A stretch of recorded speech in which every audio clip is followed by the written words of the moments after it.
Thank you, Marsha. So welcome back to our third and final session for today. Those of you who thought it was completely unreasonable for us to ask you to talk about the salient points of your text in only 10 minutes, can spare a thought for Mel and Clodagh, who are now going to tell us in 10 minutes what Ben wrote. Yeah, I've set them up for it. That's all. So the subtitle of their talk is The Challenges and Opportunities of Investigating Authorship Using Computational Methods. Thank you very much. Thanks, Blair.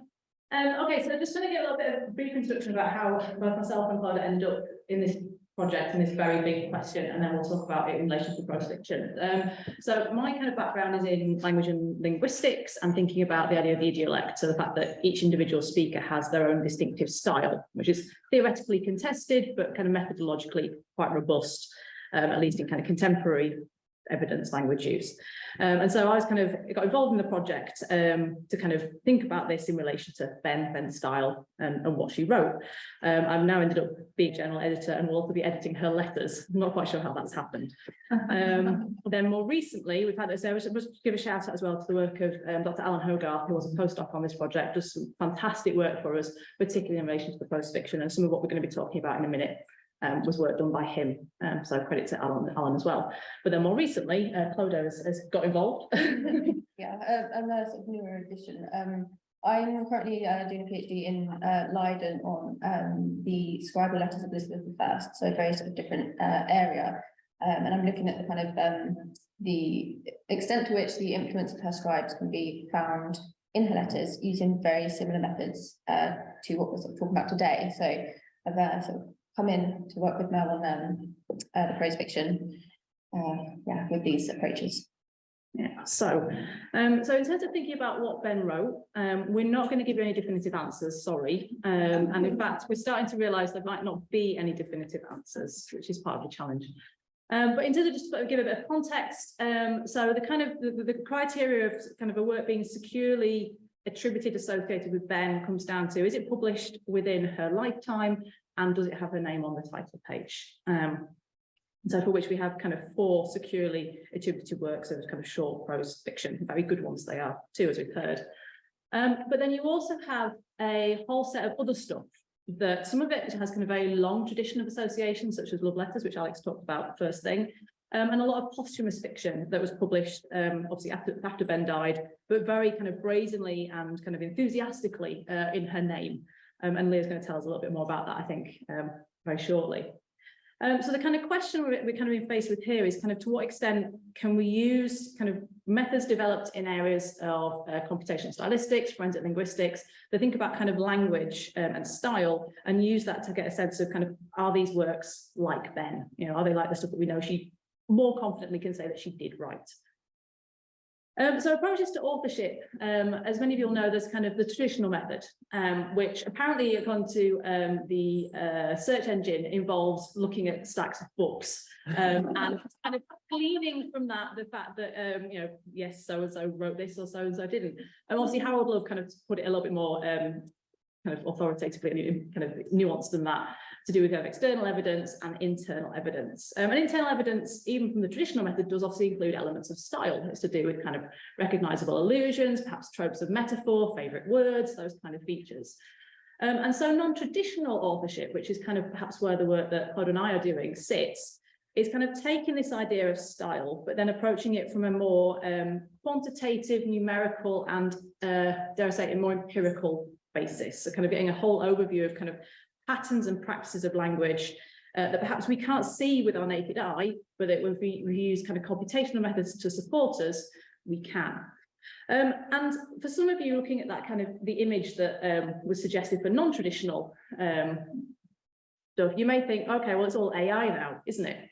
And so I thought what I'd do earlier today was actually ask our new best friend ChatGPT a few questions. So my first question was channeling kind of my kind of most vague kind of Google search approach, which was, did Aphra Behn write love letters? And the answer was yes. Aphra Behn, a prominent English playwright, poet and novelist of the 17th century, is known to have written love letters.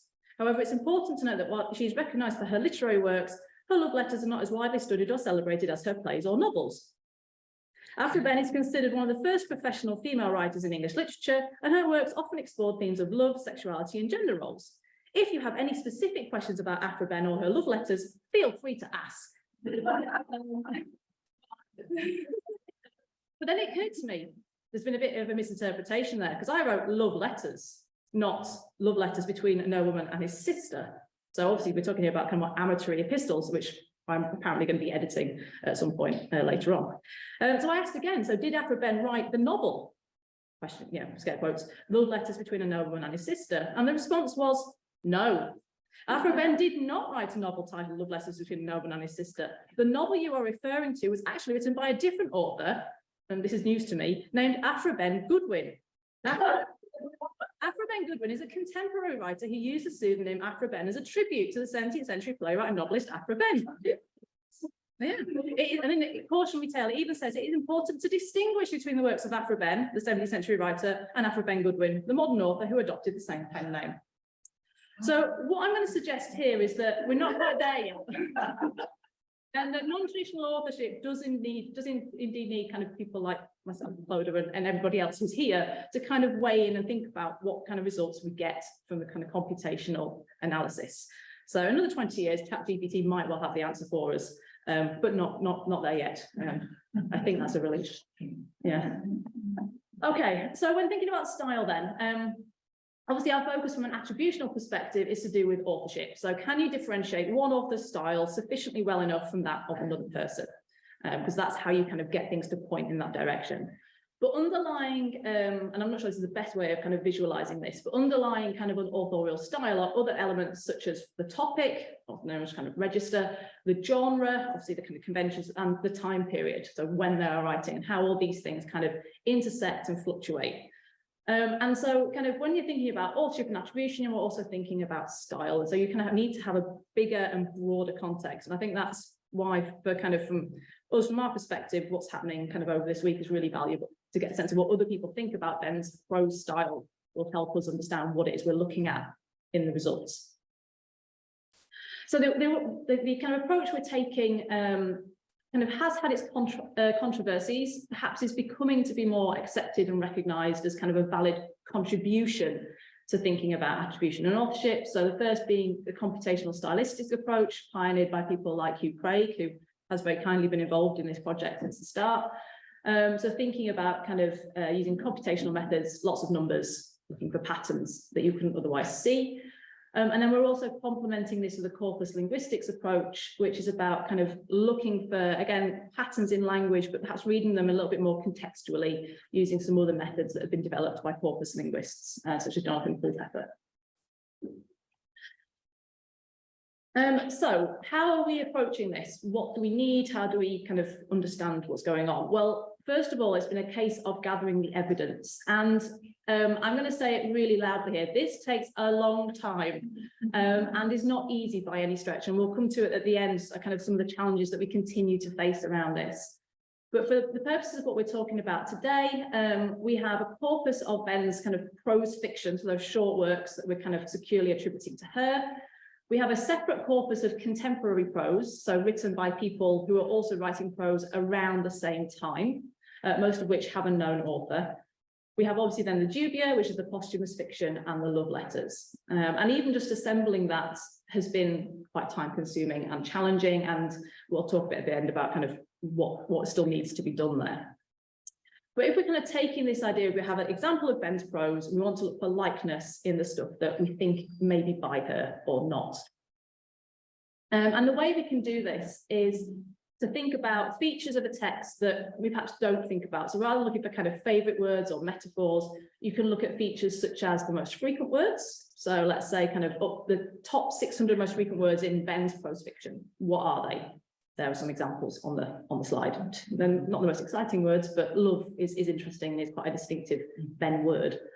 You can think about trigrams, so sequences of 3 words that co-occur kind of repeatedly. So of his love, of my love, and even 4grams, in love with her. And you can also have frequent trigrams, which are of letters. So rather than kind of taking it by words, you can take it just by kind of graphs. So OFH, FHI, HIS, etc. That last one's less transparent to us as readers, but the computer doesn't care. You know, it can still count them, it can still look for patterns. Okay, so what we've done, and what we're going to give you very briefly, is a set of results for, first of all, the posthumous short fiction, and then Clodagh's going to talk a bit about love letters, and probably argue a little bit with ChatGPT about that. So in terms of what we've done, we're going to show you the results of two ways of analysing the numbers that you get when you look for most frequent words or most frequent trigrams of letters and so on. So different ways of calculating those kind of that massive information about these texts. So don't all run away. What this shows you here is a cluster analysis. So all you need to know about this is that the branches that go from left to right on the screen, the closer that those branches join with another branch, the more like each other those texts are. Okay, so the further away you go, the least like they are. So this is basically a measure of stylistic likeness. And what you can see, first of all, in this version here, is this is all of Behn's prose fiction that's securely attributed, plus all the other stuff we have at the moment in the contemporary corpus. And you can see that Behn's prose fiction at top with the red box around it clusters together. You know, it's on its own branch. The big stem goes far away from it before you get to the text of anybody else. So the Fair Jilt, Arunako, and the History of the Nun are kind of most similar, and then Lucky Mistake kind of joins up a little bit later, which might be an interesting thing to explore in a bit more detail to understand kind of why. Okay, and you can also see, just to kind of test this, that works by Bellon, Court Secret and Fugitive Revived, I think it is, they also cluster together. So it's not just Behn's signal here, you've got two other texts by the same author, and they are also appearing on the same branch. So what this tells us, reassuringly, is that Behn's prose fiction is more like the other stuff, the other texts by Behn that are also prose fiction than that of prose by other people. Yeah, so you can say that Behn does have a distinctively kind of stylistic signal in her prose fiction, which is good because not everyone does. Okay, so we can kind of say that.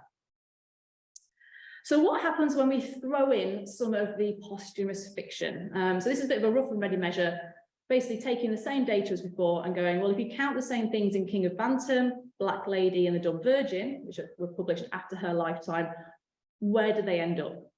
And as you can hopefully see by my cheery, colourful arrows, they go nowhere near Behn. Okay, so on this measure, and indeed on lots of the analyses we've done of these three texts so far, they do not appear to be more like Behn than any of the other contemporary authors' works. Okay, so there's no argument on this basis, at least, that Behn was involved in writing them. There's a lot more that could be said about that and should be said, but I'm not going to say it now. Okay, so I'm going to hand over to Cloda now to talk about love letters. Yes, so I've started doing a bit of sort of exploratory analysis of love letters and seeing whether the letters do actually bear traces of Behn's prose style that could be used to sort of shed further light on the question of whether the attribution to her is reliable or not. And I've started to do this sort of preliminary with principal components analysis, which is another example of just a type of computational method that we're using. And I don't have time to sort of explain it in great detail, but all you sort of really need to know about it is that texts that sort of cluster together have a sort of stylistic resemblance to each other, and those that don't have no stylistic resemblance. And it differs from cluster analysis in that rather than just sort of showing likeness, it kind of shows you the sort of stylistic relationships between the text, so it can highlight sort of difference as well. So this again is all the contemporary prose texts plus Behn's known prose works plus love letters. So we can see that sort of in the top right hand corner we see Behn's prose fiction kind of start to group together, and we do see that love letters volume 1 and volume 2 and volume 3 are hovering around that kind of stuff. And then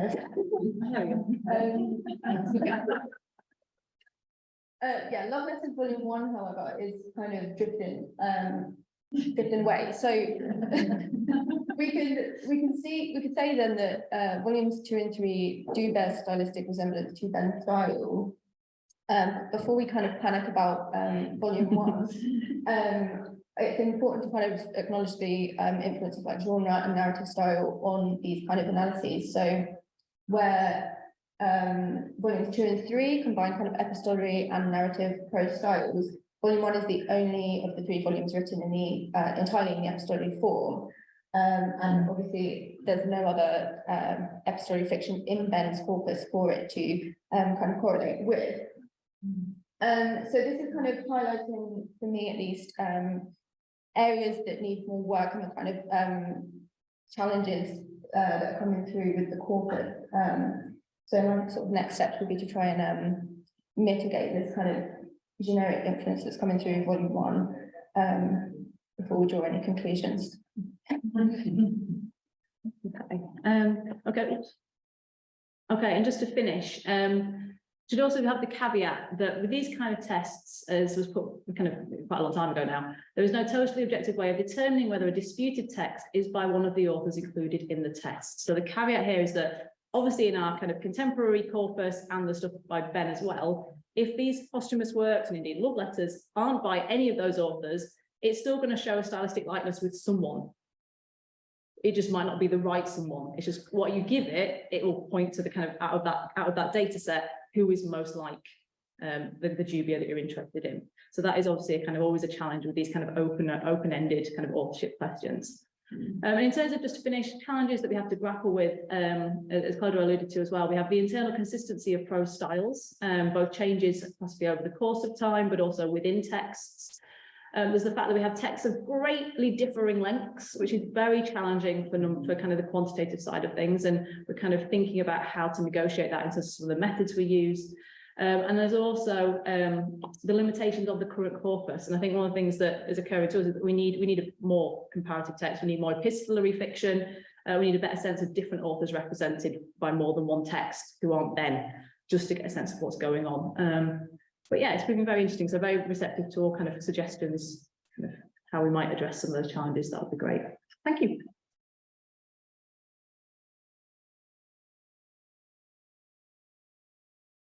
Very much. Up next is Leah, who is going to be talking to us about whether the Ben brand name how is it what you can chat.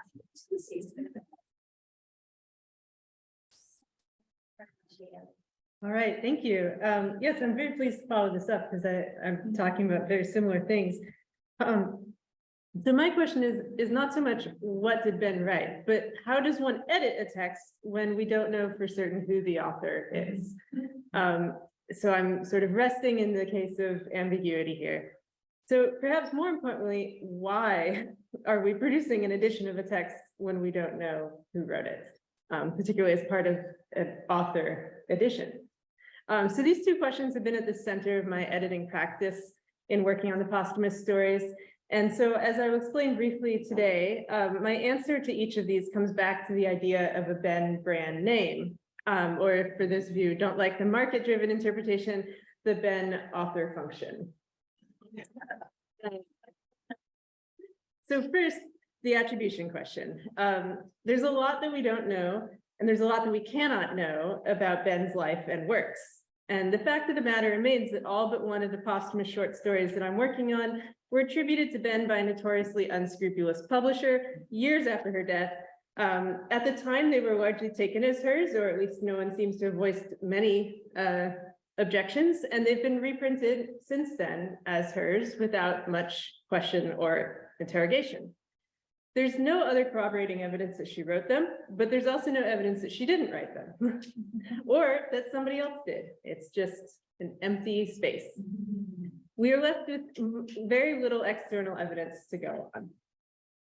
But scholars of early writers, especially scholars of early women writers, have learned that we have to be comfortable with some uncertainty, because there's a lot of uncertainty in the factual basis for the works that we study. Ben is a more well-documented and prolific writer in print than most women writers of her era, but there are still gaps in her life and in the archive of her works that we simply cannot fill. So without rehashing the attribution argument, My position in this edition has been to become comfortable with that uncertainty and to inhabit it. So I can answer the question about why we are editing these works more simply than the how. So I'll start with that. They deserve to be included in the edition because they've been attributed to Behn for over 300 years. They have colored the view of her authorship held by later readers and by scholars. They're similar enough to works that she wrote that she could have written them. They're reasonably well-written stories. They have interesting plots, sort of, and lively characters. They're good examples of a broader type that was popular in the late 17th century. And as the chart that we just saw showed, they are similar to many other stories from the late 17th century. And so scholars of early fiction have found that these stories resonate with novels by Adele Revere Manley, with Jane Barker, Eliza Haywood, Daniel Defoe. Scholars of early drama will find that some of the plots, characters, and settings are similar to Restoration comedies and tragedies, because many of them actually end tragically, although they're somewhat humorous.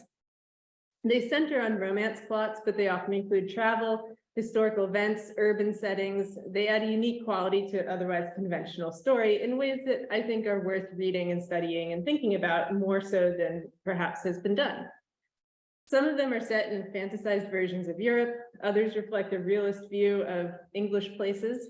They're highly readable. They're highly teachable. They're interesting examples of fiction in a moment of formal transition. I hope that the edition will lead to more people reading them than was the case. So then this leads to the more complicated question of how to edit these works. So I've taken an intermediate approach, shying away from the biographical interpretations, but drawing parallels with other Behn works where such connections exist, and trying to draw parallels with other works where I found those as well. If Behn did indeed write them, they're unlike her other works in form, and yet similar to some of her works in content, theme, and character. If she did not write them, they show how other authors are engaging with some of the same ideas as Behn was, and they suggest that she was perhaps part of a broader movement. At the sentence level, they're quite different from each other, in part because they're published in different volumes at different times, may have been set into print by different people working from copy text that was in varying degrees of completeness and polish. They may have been written by different people altogether. It's a little unclear. The only one of these stories that I'm editing that was published in the year of her death is The Lucky Mistake. It's the longest of the stories. And it's also the only one that was published independently. The others were published as part of a collection. It's punctuated in a breathless style that has mainly commas and very few hard stops. So it feels as though it's written in stream of consciousness. 4 of the stories have a first-person female narrator, which is similar to that found in other Behn works such as Orinoco, but the others either have no narrator or the narrator is ungendered. 6 of the stories have separate dedications. One of them even has 2, just for extra measure, but the other 3 have none. Several stories make extensive use of italics, others rarely use them. Are these signs of different authorship or markers of an author's style, Behn's or someone else's? Or are they simply the accidents of different print composers working from imperfect or inconsistent texts? Without being able to answer such questions, I've adopted a conservative approach to the textual editing, except for correcting obvious errors or occasionally altering a punctuation mark to clarify the sense for a modern reader. I've retained these inconsistencies.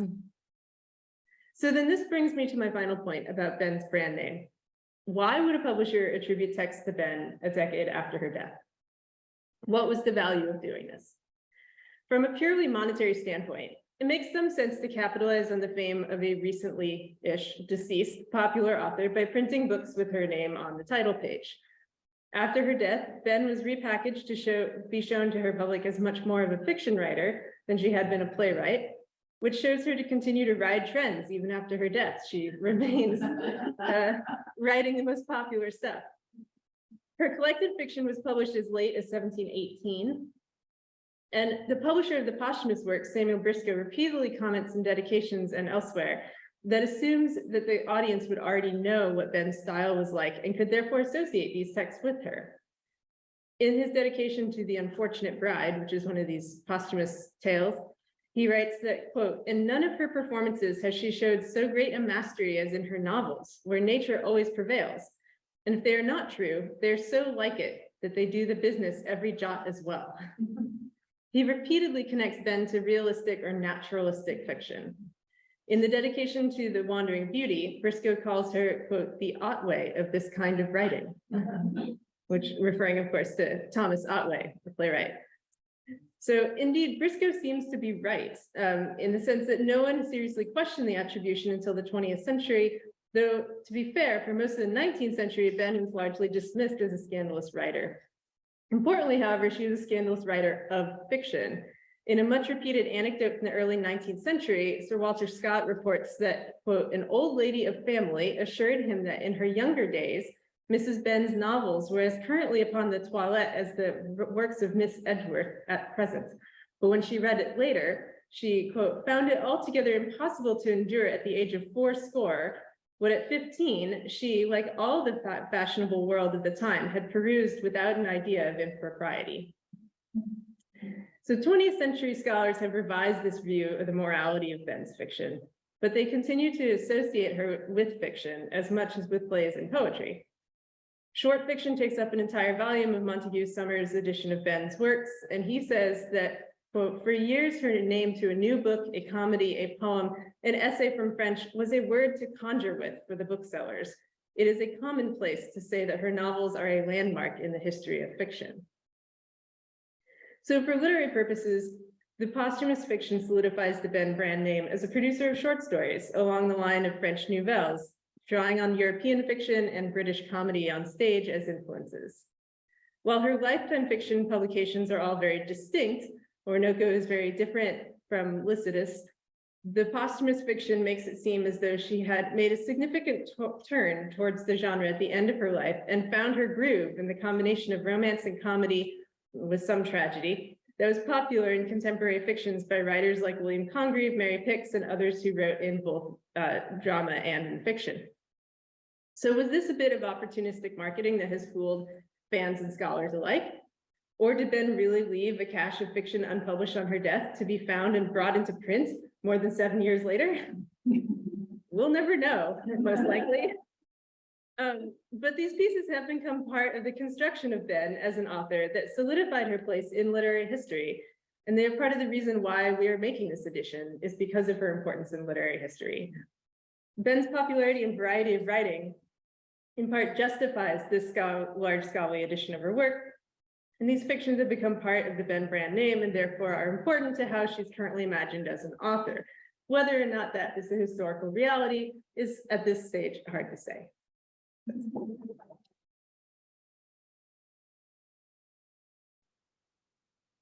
you very much, Leah.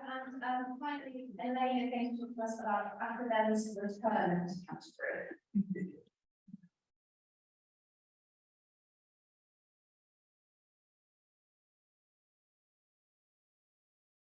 I'm timing you, better hurry. Yeah, I'm worried. You're going to count how many words I used to explain things. Thank you. So, Aphra Behn returns to Canterbury. From when this project started, part of our commitment was to try to take Aphra Behn beyond the academic world. So, as everybody in this room and probably everybody online watching knows, she's taught routinely today to undergraduate students of English anywhere in the world. People will read Orinoco or her play, The Rover, as part of her undergraduate studies. And for those who've been involved with effecting that change, we might think that that's true in the world in general.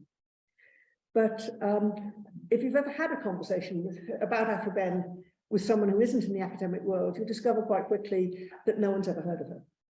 She's an absolute non-entity. And in that context, the sense of trying to reach a wider public was one, as I say, that we had from the start. And back during the pandemic, when there was time to think about things other than going to the library, because going to the library wasn't allowed, I started doing some work down in Canterbury. Now, Canterbury is where Aphra Behn was from. Canterbury is a major tourist centre. And to pick up Leah's term from just now, the Behn brand name, I thought, could actually be useful to Canterbury. And so this is just a very brief report on what's going on down there to try to get Canterbury to embrace Aphra Behn as part of its heritage, so that tourists both from this country and from overseas who go to this extraordinary place that is Canterbury might also take an interest in Aphra Behn. So the picture on the screen here is a maquette of the statue of Aphra Behn that will be erected in Canterbury next year. And that particular photograph, and behind her, if you don't know, that's Canterbury Cathedral. And that photograph was taken by Charlotte Cornell in Canterbury on the anniversary of Ben's death in April just gone. And what Charlotte did was to take the maquette, as you can see, and put it in front of the statue. I think it's very clever. This is the maquette, and this is Aphra Behn as a young woman in this statue that will be placed in the middle of Canterbury in her own Aphra garden. She's 17 years old. She is, you can see, book in hand. Behind her back, she's got a theatrical mask, and she's stepping forward. And when we try to decide which statue to erect, it helped that this one won the popular vote. Like about half the people who voted for this one. But our view on the committee as well was that so many young people are taken as school children, for instance, to Canterbury. And as a young person, when do you see a statue of another young person? It's because somebody died young. Yeah.